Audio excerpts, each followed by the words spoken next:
औज़ुबिल्लाहिमिनश्शैतानिर्रजीम बिस्मिल्लाहिर्रहमानिर्रहीम। अस्सलाम वालेकुम। उर्दू एस्ट्रोलॉजी के साथ मैं हूँ एस्ट्रोलॉजर अलमास यूनुस। आज वीकली होरोस्कोप में हम 19 जुलाई से 25 जुलाई तक के हालात वाक़यात को देखेंगे कि इस हफ़्ते कौन सा सितारा किस बुर्ज में बैठा है और वो आपके ज़ोडिएक साइन पर किस तरह के असरात छोड़ता है। सबसे पहले तो हम बुर्ज हमल यानी कि एरीज़ के बारे में बात करेंगे। देखेंगे कि इस हफ्ते एरीज़ को कौन सी चीज़ों का सामना करना पड़ेगा। वैसे तो एरीज़ के लिए बहुत ही अच्छी खबर है, ये हफ़्ता उनका खुशियों से भरपूर नज़र आ रहा है और नए रिश्तों का आगाज़ नज़र आता है। इससे पहले कि मैं अपनी वीडियो का प्रॉपर आगाज़ करूं, जो लोग मेरे चैनल पर न्यू हैं सबसे पहले वो इसको सब्सक्राइब कर लें और बेल आइकन को प्रेस कर दें ताकि मेरी आने वाली वीडियोस की नोटिफिकेशन आपको रिसीव हो सके और आप लोग भी अपने हफ्ते के बारे में फुली अवेयर रहें। अगर हम लोग बात करें एरीज़ की, तो सबसे पहले तो मैं आप लोगों को ये बताऊं कि ज़ोहरा जो है वो उनके हेल्थ जोन में बैठी हुई है।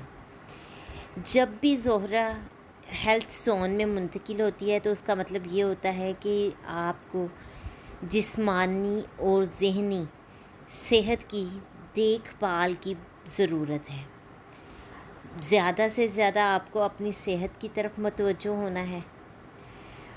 इसमें आप लोगों को ज़्यादा नींद लेनी है, अपनी ग़िज़ाई मिक़दार को बढ़ाना है ताकि आपका तनाव कम हो सके और आप अपने काम की तरफ तवज्जो दे सकें। ये तमाम चीज़ें आपकी मजमूई तंदुरुस्ती की तरफ बहुत ज़्यादा वैल्यू रखती हैं। जब ज़ोहरा मुश्तरी की मुखालफत करती है तो आप लोगों को ख़बरदार किया जाता है कि बहुत ज़्यादा अच्छी चीज़ भी बुरी साबित हो सकती है। लिहाजा अपने वक्त, सेहत या पैसे का बहुत ज़्यादा इस्तेमाल नहीं करना। छोटी छोटी लज़्ज़तों या ऐशो आराम पर आपने नज़र रखनी है। छोटी छोटी चीज़ों की तरफ ध्यान देना है और ज़्यादा से ज़्यादा आपने अपनी सेहत के लिए काम करना है।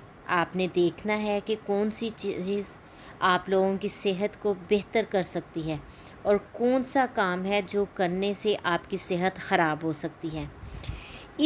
इसके अलावा आपके समाजी जोन में मुकम्मल चाँद आया हुआ है और उससे ये पता चलता है कि आपके दोस्तों के साथ नताइज कार्ड्स पर हो सकते हैं। उनके साथ मतलब कि आपके रिलेशंस अच्छे हो सकते हैं और ये भी हो सकता है कि आपने एक या दो राब्तों को जो पीछे छोड़ दिया हुआ था वो आपके साथ दोबारा आ मिले। आप मुख्तलिफ़ रास्तों के बारे में ईमानदार रहें तो आपकी शराइत अच्छी और अलग दिखेंगी। और बहुत से लोग जो किसी वजह से आप लोगों से मुनक़ते हो चुके थे उनका भी आपके साथ मिलने का इम्कान पैदा होता है।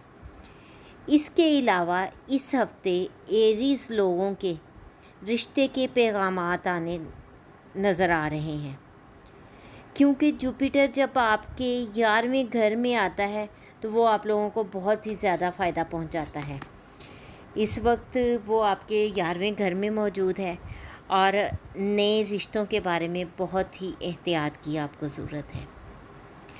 मेरी ये वीडियो आप लोगों के लिए इंशाअल्लाह फ़ायदेमंद साबित होगी। अपनी आने वाली ज़िंदगी की तरफ मुतवज्जो हों और यहाँ से आगे लेकर आप अपने रिलेशंस को आगे बढ़ाएं। अगर आप लोगों को मेरी ये वीडियो पसंद आई है तो इसको लाइक ज़रूर कीजिएगा। अगर इससे रिलेटेड आपका कोई भी क्वेश्चन है तो कमेंट कीजिएगा। मेरी कोशिश होगी कि आपके तमाम कमेंट्स का रिप्लाई कर सकूं। इसके साथ ही मैं आप लोगों से इजाज़त चाहूँगी। अपना और अपने प्यारों का बहुत सा ख्याल रखिएगा। मुझे भी दुआओं में याद रखिएगा। अल्लाह हाफ़िज़।